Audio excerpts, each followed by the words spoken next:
Wahabi dan perayaan Maulud Nabi.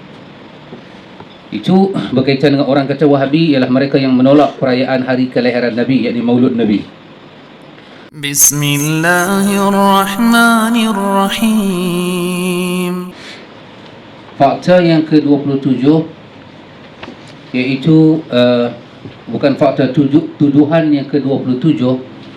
Fakta itu bermakna jawapan. Jawapannya fakta yang ke-28, tuduhan yang ke-28, jawapan yang ke-28, Wahabi dan perayaan Maulud Nabi.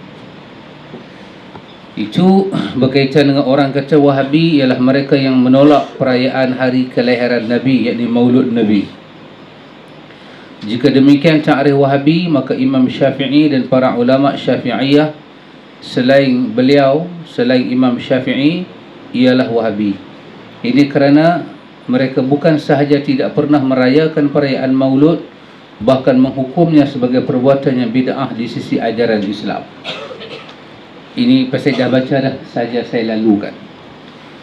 Al-Hafiz Ibn Hajar Asqalani, mazhab Syafi'i, meninggal pada tahun 852 Hijrah, berkata, menukil perkataan Al-Hafiz As-Suyuti, iaitu aslu amal al-maulid bid'atun lan tanqil an ahadun min as-salaf as-salih min al-quruni thalatha.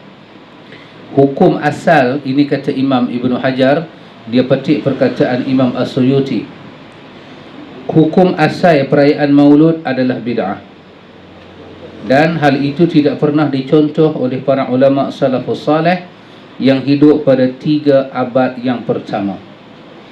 Ini perkataan daripada Ibn Hajar menukil perkataan As-Suyuti.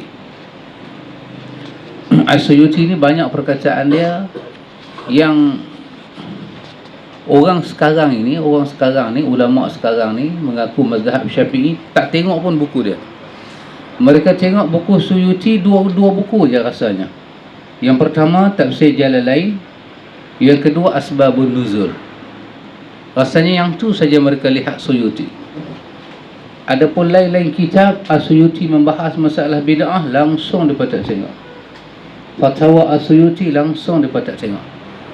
Sedangkan As-Suyuti terkenal seorang tokoh yang membangunkan mazhab Asy-Syafi'i. Dia menghukum perayaan Maulud sebagai bid'ah.